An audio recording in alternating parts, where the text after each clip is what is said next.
মরিবার আগে কতই মরিলাম, কেহ লইল না খোঁজ। দেহ মোর আছে ঠিকই, ভিতরে আত্মা মরে রোজ। আসসালামু আলাইকুম সুপ্রিয় দর্শক বন্ধুরা, আশা করছি যে যেখান থেকে আজকে আমার ভিডিওটি দেখতেছেন আপনারা নিশ্চয়ই অনেক ভালো আছেন। আমি আজকে কয়েকদিন যাবৎ অসুস্থ, শরীরটা ভালো যাচ্ছে না, খুবই খারাপ। আপনারা সবাই আমার জন্য দোয়া করবেন।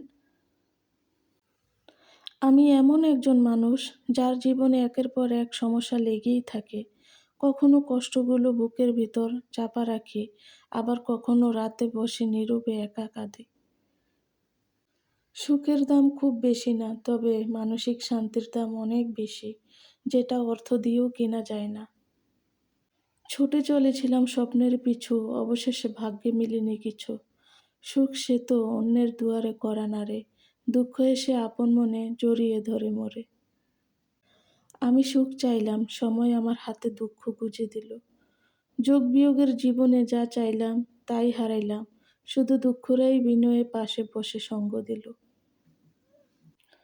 হৃদয় স্পর্শ না করে তবে হাসতে শিখো। মানুষ সামনে হাঁটে কিন্তু পিছু ছাড়ে না ছায়া। মানুষ সব কিছু ভুলতে পারলেও ভুলতে পারে না মানুষের মায়া।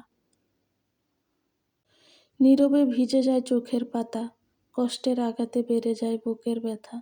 জানি না এভাবে কাটাতে হবে কতদিন, আমার এই জীবনে কি আসবে না কোনোদিন সুখের দিন। বন্ধুরা, অনেক কথাই বলে ফেলেছি, আরও বলবো সামনে। আমি আজ আপনাদের মাঝে হাজির হয়েছি আমার মনের কষ্ট, আমার যত দুঃখ আছে সব কিছু শেয়ার করার জন্য। থাকি তো বাপের বাড়িতে মায়ের কাছে, প্রত্যেক দিন মা রান্না করে আর মায়ের পাশে বসে বসে ভিডিও বানাই, আর ভিডিও বানাতে ভালো লাগে না। আজকে অনেক দিন পর ভিডিও বানাতে বসেছি। মা রান্না করছে, আমি ভিডিও করছি, আর দুই ধারে আমার দুই চোখ ভিজে যাচ্ছে চোখের পানিতে। এই জীবনে দুঃখই সয়ে গেলাম, সুখের মুখ আর দেখলাম না। এখন নিজের কাছে নিজেকে অনেক বড় বোঝা মনে হয়, অনেক বড় অপরাধী মনে হয়। যায় দিন তো ভালোই যাচ্ছে, কিন্তু যে দিনগুলো আসতেছে আমার জন্য হয়তোবা অনেক কঠিন হয়ে যাবে। জানি না মহান আল্লাহ তাআলা আমার কপালে কি রেখেছেন। আর বন্ধুরা, টাকার অভাব মানুষকে অনেকটাই পরিবর্তন করে দেয়। টাকার অভাব আছে বলেই মানুষ পৃথিবীতে কাজ করতে চায়। টাকার অভাব মানুষের জীবন থেকে অনেক কিছু কেড়েও নেয়। টাকার অভাবে আপনার আশেপাশের মানুষগুলো খুব ভালোভাবে চিনিয়ে দেয়। অনেক সময় টাকার অভাবের কাছে ভালোবাসা পরাজিত হয়। অর্থ সব কিছু নয়, তবে টাকার অভাবও কিছু নয়। টাকা আপনাকে সুখ কিনে দিবে না, তবে টাকার অভাব অবশ্যই আপনাকে দুঃখ কিনে দিবে। আমার যখন টাকা ছিল সবাই আমাকে বোন বলে ডাকতো, আর এখন আমার টাকার অভাব বলে কেউ আমাকে চেনে না। আমাদের কখনো টাকার অভাব হয় না, আমাদের অভাব হয় সেই মানুষগুলির যাদের স্বপ্ন আছে, যারা এই স্বপ্নগুলির জন্য মরে যেতেও রাজি থাকে। টাকার অভাব আপনাকে সুখী করে না, তবে টাকার অভাব আপনাকে দুঃখী করতে পারে।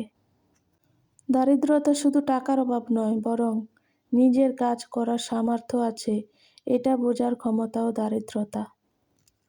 টাকার অভাব মানুষকে এতটাই উন্মুক্ত করে ফেলে যে এই অভাব পূরণের জন্য মানুষ খুন পর্যন্ত করতে রাজি হয়। টাকার অভাব আপনাকে জীবনের বাস্তব চিত্র দেখাবে, জীবনের সাথে যুদ্ধ করতে শেখাবে। সমৃদ্ধ জীবনযাপন এবং চিন্তা ভাবনার উপায় কেবল টাকা বা জিনিসগুলির অভাব নয়। দারিদ্রতা জীবনযাপন এবং চিন্তা ভাবনার একটি উপায় এবং কেবল টাকা বা জিনিসগুলির অভাব নয়। তোমার যখন অনেক টাকা থাকবে তখন তুমি ভুলে যাবে সবাইকে, আবার তোমার যখন টাকার অভাব থাকবে তখন সবাই ভুলে যাবে তোমাকে। বন্ধুরা, আজকের ভিডিওটি যদি আপনাদের কাছে ভালো লেগে থাকে তাহলে প্লিজ আমার চ্যানেলটিকে সাবস্ক্রাইব করে রাখতে পারেন, এতে করে নতুন ভিডিও ছাড়া মাত্রই আপনাদের কাছে নোটিফিকেশন চলে যাবে। ভালো থাকবেন, আল্লাহ হাফেজ।